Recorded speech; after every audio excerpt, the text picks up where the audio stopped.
The movie begins with a group of talented young girls rehearsing for an important ballerina performance. They are preparing to represent their team in a prestigious international ballet competition, and everyone is determined to give their best. Among them is Bonus, the team leader, who appears far more nervous than the others. The pressure of leading the group has left her anxious and overwhelmed. Noticing her stress, the teachers encourage Bonus and reassure her that she has nothing to worry about. They remind her of how hard the team has worked and confidently tell her that tomorrow could be the day they bring home the championship. Hearing those words gives everyone a little more confidence as they continue preparing for the big event. Later that evening, the entire team sets off for the competition venue. Unfortunately, the weather suddenly takes a turn for the worse.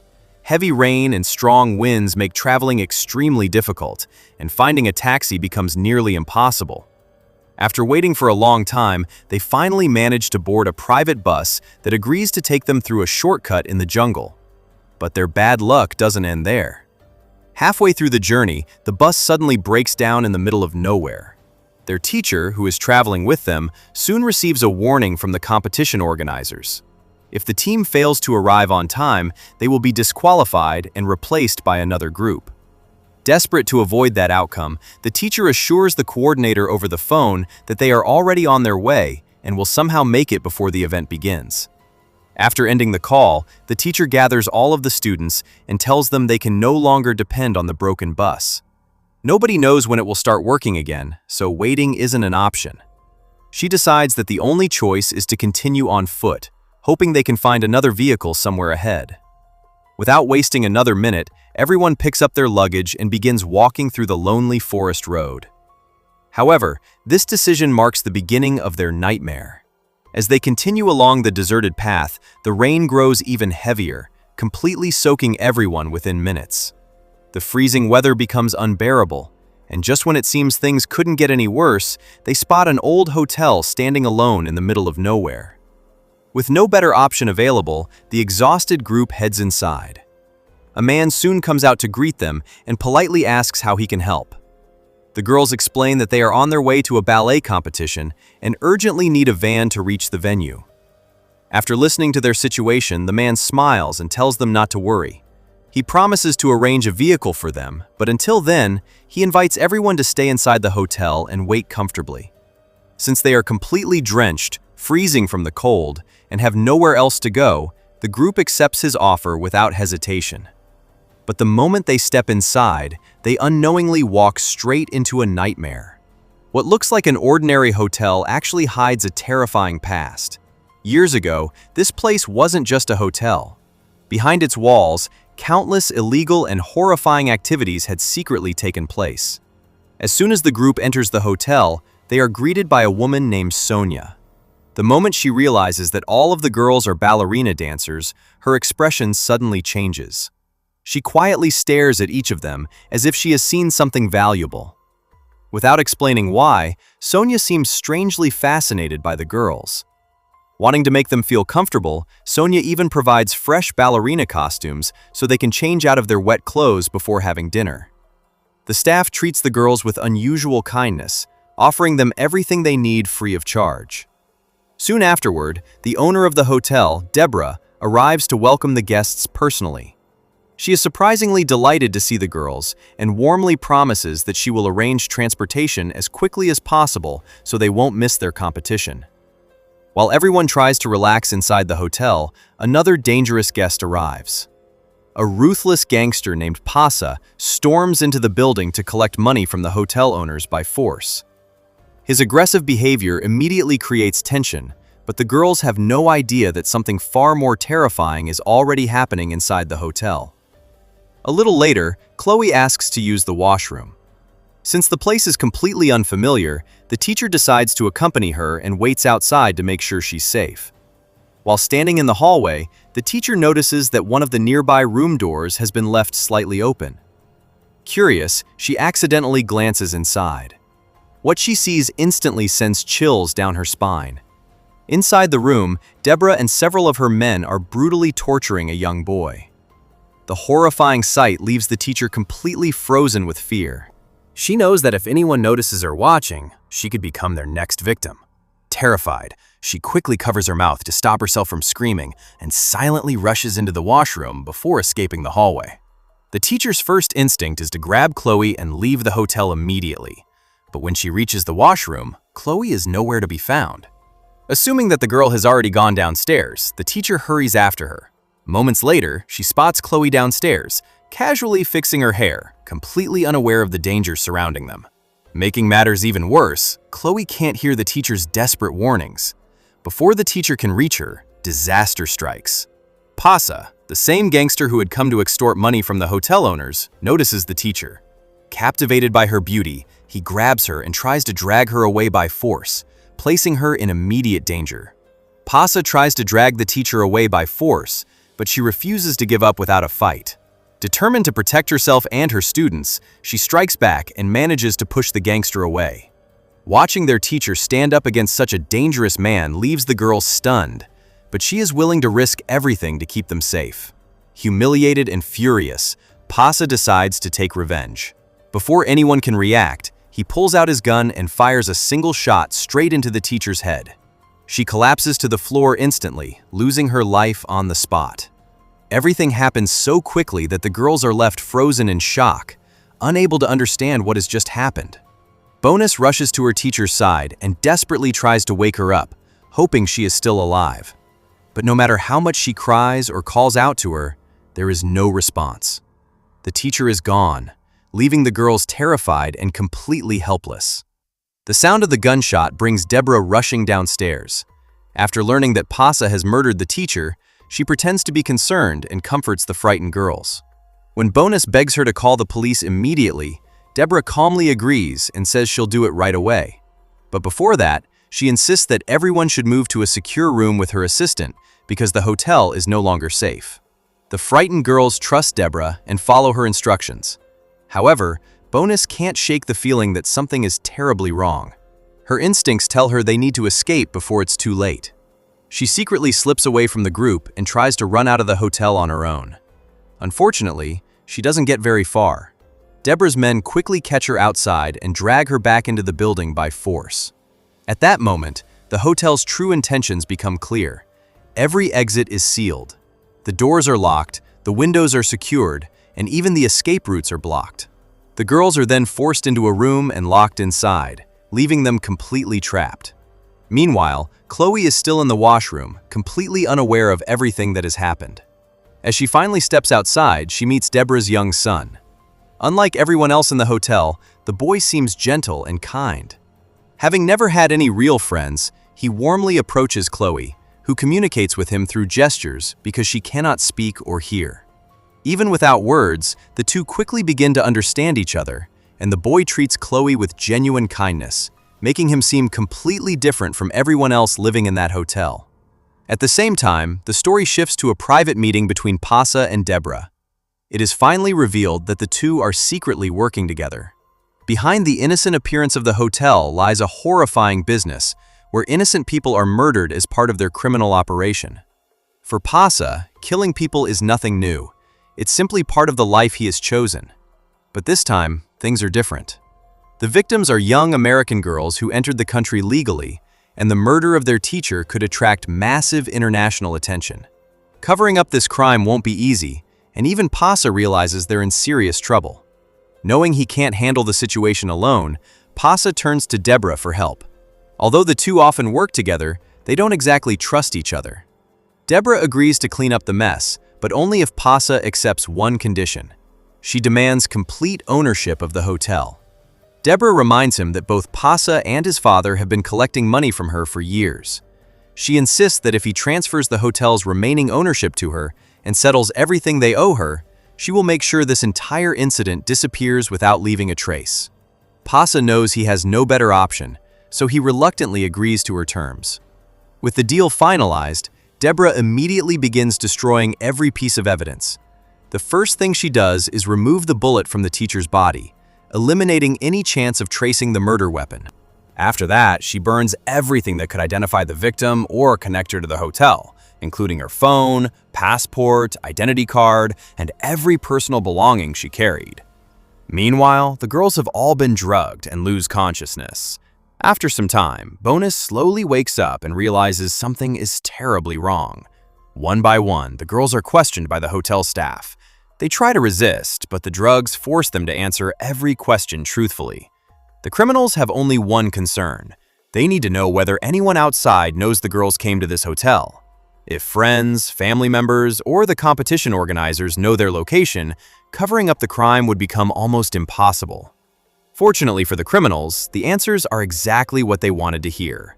None of the girls had informed anyone that they were stopping at this hotel. As soon as Deborah learns this, she breathes a sigh of relief. With no witnesses and no one aware of their location, hiding their crimes suddenly becomes much easier. Not long after the interrogation ends, Bonus quietly regains control of the situation. She manages to free one of her hands and carefully removes the drug that had been placed in her friend's mouth, preventing her from revealing any more information. Before the girls can whisper a single word to each other, they suddenly hear footsteps approaching the room. Without wasting a second, Bonus quickly lies back down and wraps the ropes around her hands again, making it appear as though she is still tied up. Just moments later, the same hotel employee who had warmly welcomed them earlier walks into the room. But his intentions are anything but innocent. Believing that all the girls are still unconscious, the man decides to take advantage of one of them. He has no idea that Bonus is fully awake and watching his every move.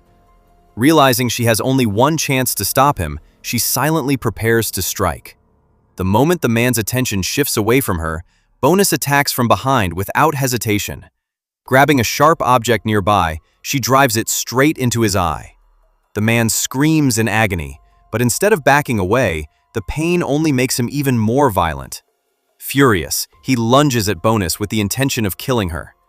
However, Bonus has spent years mastering ballet, and those skills suddenly become her greatest weapon.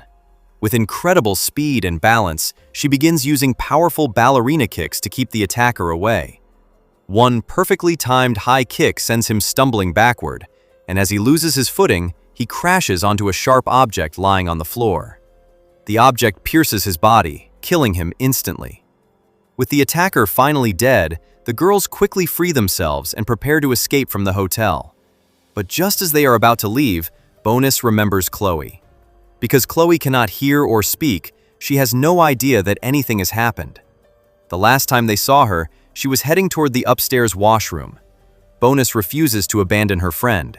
She tells the others that they will leave only after rescuing Chloe. Together, the girls carefully sneak out of the room and quietly make their way upstairs, hoping they can reach Chloe before the criminals find them. At the very same time, Deborah is busy preparing for something far more horrifying. She has secretly called in a surgeon, revealing the hotel's true purpose. The plan is to remove the organs from the victims' bodies and sell them on the illegal black market, turning every murder into a profitable business. Deborah's plan goes far beyond covering up a murder. By selling the teacher's organs on the black market, she stands to make a fortune. As the doctor discusses the procedure with her, it becomes horrifyingly clear that the teacher is only the beginning. Deborah has no intention of letting any of the girls leave the hotel alive. She plans to kill every one of them and sell their organs for profit. Meanwhile, the hotel staff begins to notice that one of their men hasn't returned. Two employees head downstairs to look for him, only to discover his lifeless body lying on the floor. Even worse, the girls have disappeared from the room where they were being held captive. Realizing the prisoners have escaped, the men immediately begin searching the entire hotel. Hearing the footsteps getting closer, Bonus quickly leads the girls into another room where all of their luggage has been stored. As they desperately search through their bags, they gather anything they can use for self-defense. Among their belongings are several small cutters and sharp tools that were originally meant for preparing their ballerina shoes. The very tools they once used for dancing are now their only hope of staying alive.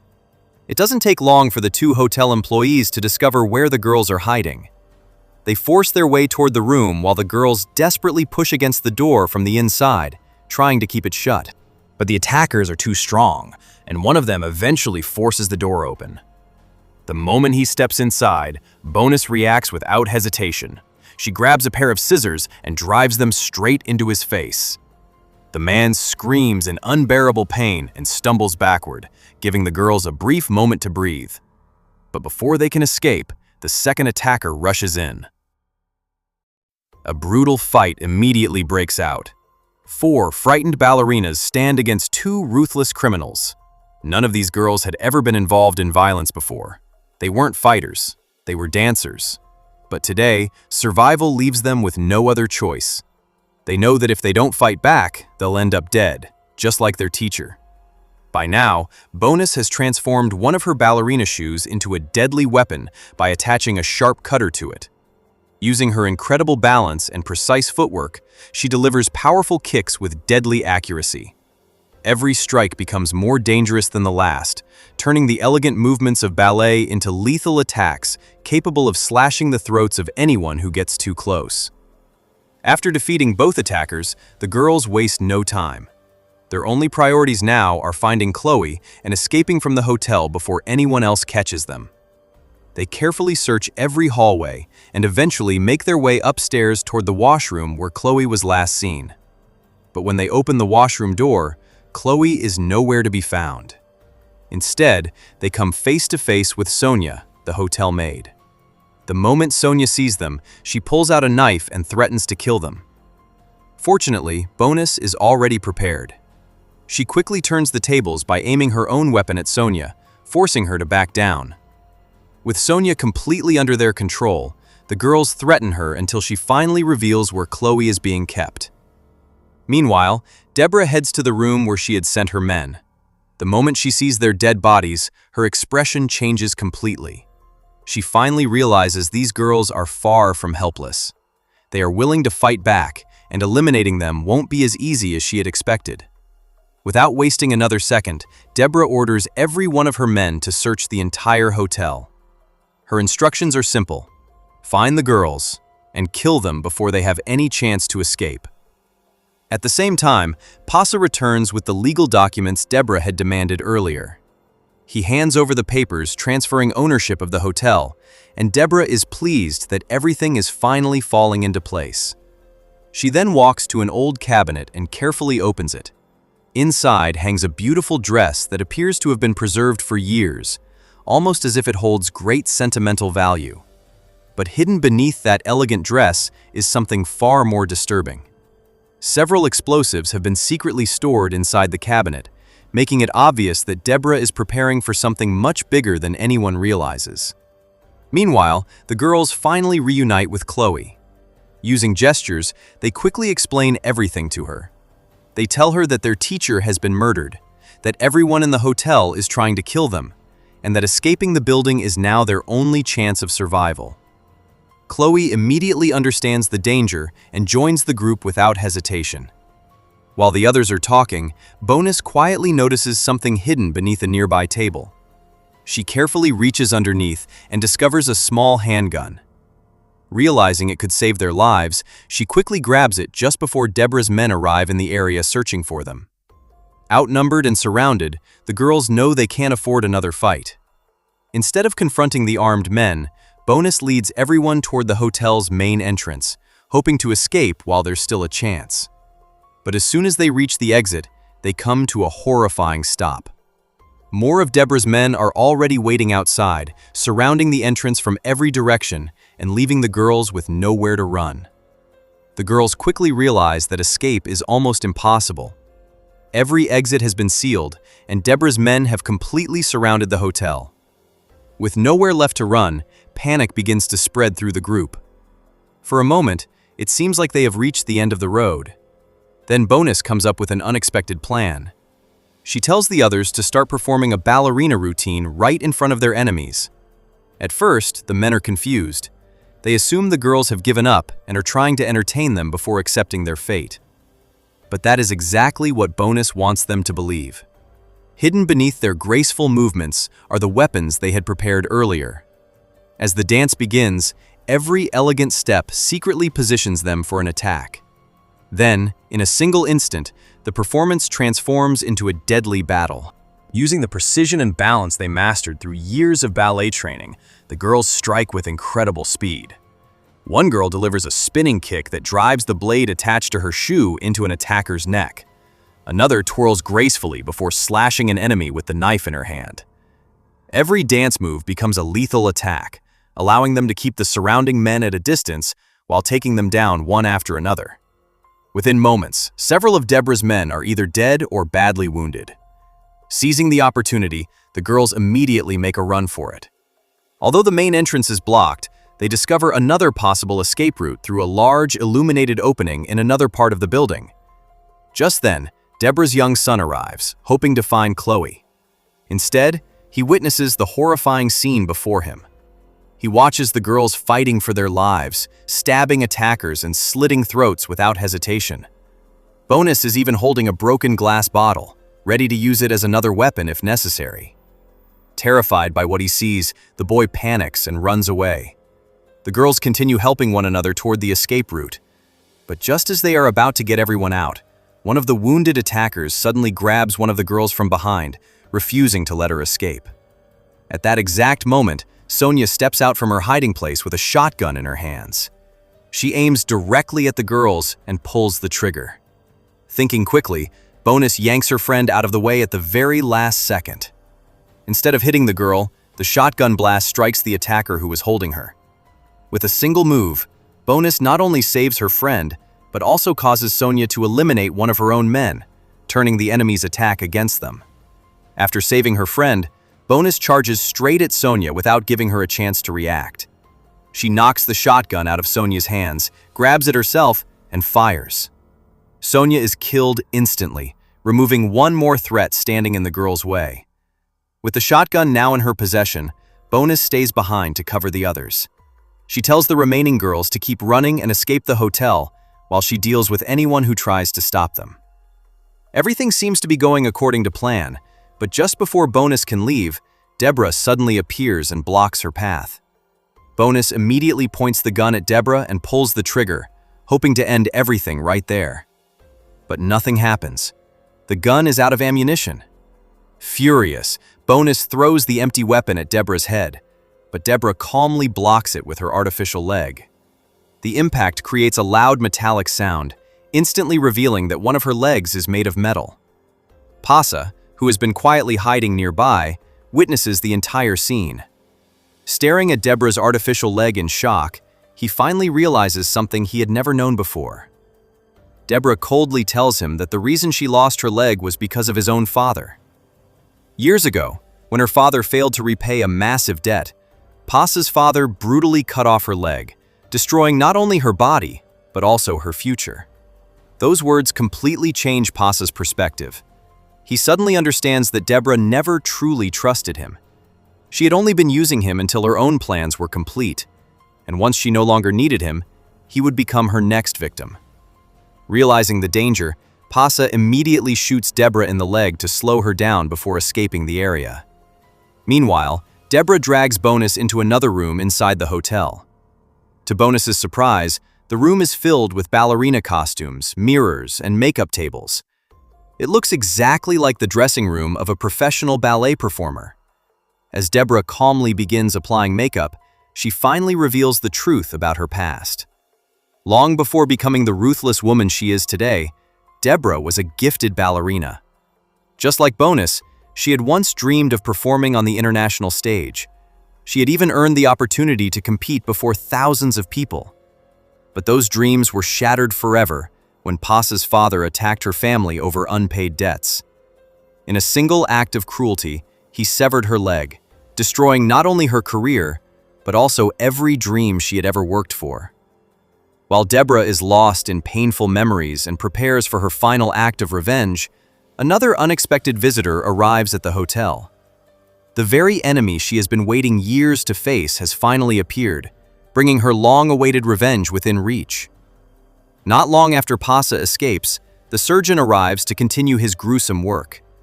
He is the same doctor who had already removed the organs from the teacher's body. Now, under Deborah's orders, he prepares to do the very same thing to Bonus. But Deborah wants something even crueler. Looking at Bonus, she tells the doctor that before removing her organs, he should cut off one of her legs. She wants Bonus to suffer the same fate she once did, to watch her dreams disappear just as hers had years ago.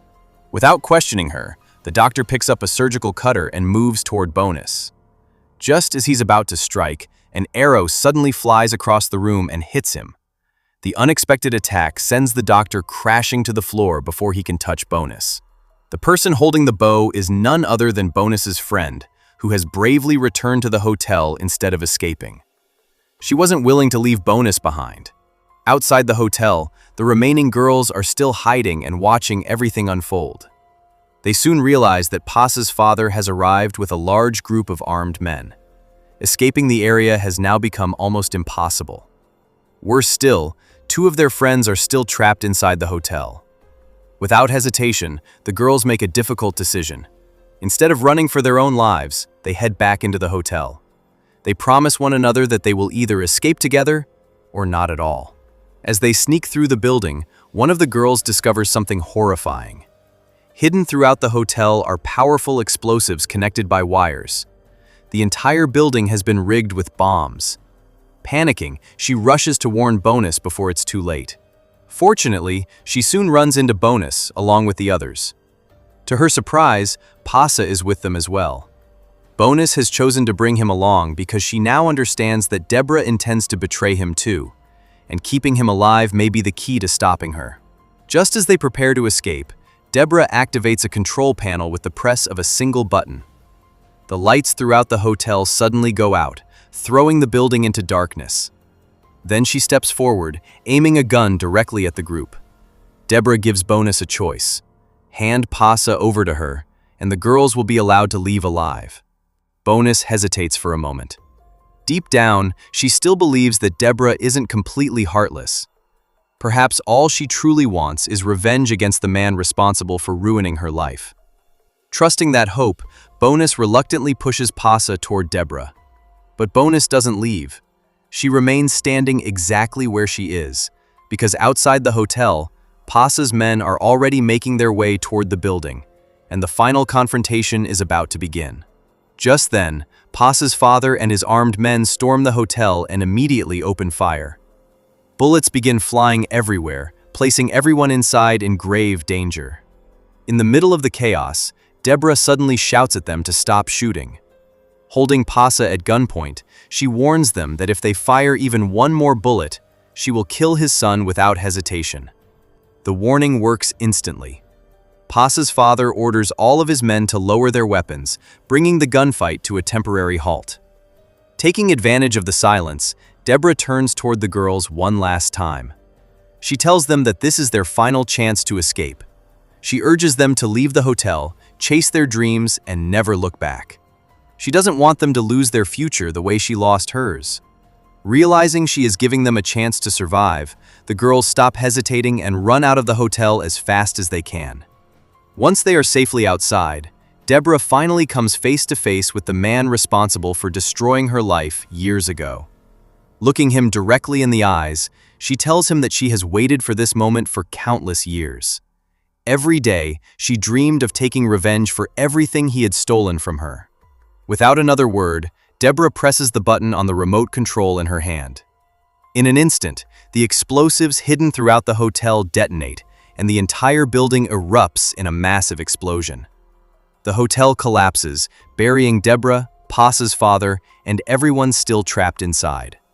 Fortunately, the girls managed to jump clear of the building just seconds before the explosion, escaping with their lives. Although they survive the nightmare, they realize they have almost no time left before the ballet competition begins. Nearby, they spot several motorcycles that belong to Passa's men. Without wasting a moment, the girls climb onto the bikes and speed toward the competition venue, refusing to let everything they endured destroy the dream they had worked so hard to achieve. In the movie's post-credit scene, the girls finally take the stage. Despite everything they have suffered, they stand together with confidence.